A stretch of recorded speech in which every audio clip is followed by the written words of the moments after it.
চুক্তি দুটা কারণে বাতিল করা যায়। একটা হচ্ছে যে আইনের ভাষায় বলে ফর কজ, যে আপনার একটা কারণ আছে চুক্তি বাতিল করার। আর একটা হচ্ছে যে উইদাউট এ কজ। তো এখন উইদাউট এ কজ যদি বাতিল করতে হয় তাহলে কিন্তু ওই চুক্তিতেই বলা আছে যে আপনাকে এই পরিমাণ কোনো কারণ ছাড়া যদি আপনি চুক্তি করেন তাহলে প্রত্যেকটা চুক্তিতেই বলা আছে যে এই পরিমাণ লিকুইডেটেড ড্যামেজ দিতে হবে। এটা চুক্তির ইন্টিগ্রাল পার্ট। তো এখন যেটা হচ্ছে যে ফর কজের মধ্যে যেখানে যেটা আছে সেটা হচ্ছে যে এই যে যদি যে কোনো চুক্তিতে একটা জিনিস বলা থাকে, সেটা হচ্ছে যে কতগুলো রিপ্রেজেন্টেশন অ্যান্ড ওয়ারেন্টিজ থাকে।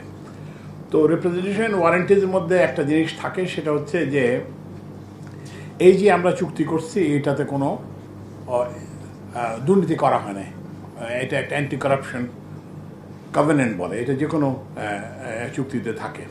তো এরকম আরও কিছু রিপ্রেজেন্টেশন অ্যান্ড ওয়ারেন্টিজ থাকে।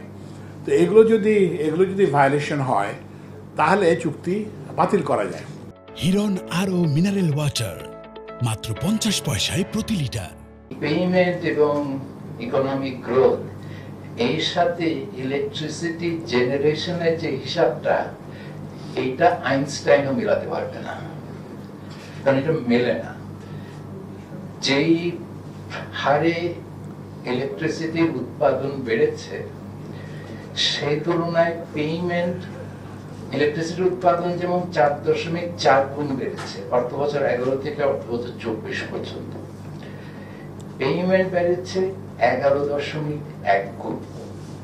মানে এই যে ডিফারেন্সটা, এটা যদি আপনি রিকনসাইল করতে চান, এটা কোনো টেকনিক্যাল ফ্যাক্টর দিয়ে এক্সপ্লেইন করা সম্ভব না। আপনি এক্সচেঞ্জ রেট বলেন বা আন্তর্জাতিক বাজারে কয়লার দাম বলেন বা অন্যান্য যে সমস্ত খরচ হয় বিদ্যুৎ উৎপাদনের ক্ষেত্রে, ওইসব ফ্যাক্টর দিয়ে যদি এক্সপ্লেইন করতে চান, এটা কাছাকাছিও পৌঁছাতে পারবেন না। যেখানে আমরা অর্থ বছর 11-তে $638 মিলিয়ন পে করেছিলাম টোটাল বিদ্যুতের জন্য, অর্থ বছর 24-এ এসে ওটা $7.8 বিলিয়ন বেড়ে যাচ্ছে।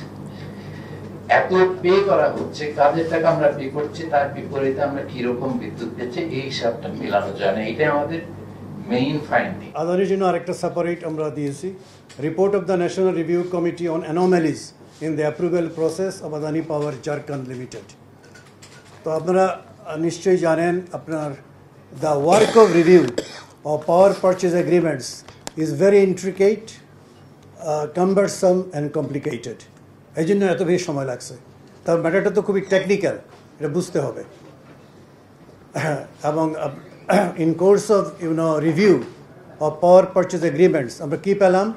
আমরা পেলাম massive corruption, collusion, fraud, irregularities and illegalities in the process of execution of power purchase agreements with independent power producers. So, we have made a set of recommendations to the government as to how to fix the ailing power sector.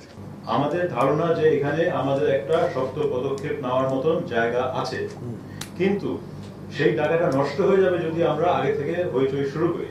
এবং যেটা সবাই বলছে, আমরা এই পদক্ষেপ নিব না যতক্ষণ না আমরা 80% শিওর না হই যে আমরা জিতবো। আদালতে কি হয়, আপনি 100% কোনোদিনও বলতে পারবেন না, কিন্তু আমি 30% জিতার চান্স নিয়ে আমি আদালতে যাব না। কারণ হচ্ছে তখন যদি আমি হেরে যাই আমার ক্ষতিটা অসহনীয় হবে। কিন্তু 100%-এর জন্য আমরা বসে থাকবো না। আমরা যদি 80%-এর কাছাকাছি যেতে পারি, যে এই যে প্রমাণ পাইছি আমরা, যেটা আমাদের কমিটির আমরা যেখানে অ্যানোমালিস পাইছি সেখান থেকে আমরা মিলাইতে পারছি বিভিন্ন ট্রানজাকশন, তাহলে আমরা অবশ্যই কোর্টে যাওয়ার পরামর্শ দিব সরকারকে, তারপরে সরকার যা ইচ্ছা তাই করবে।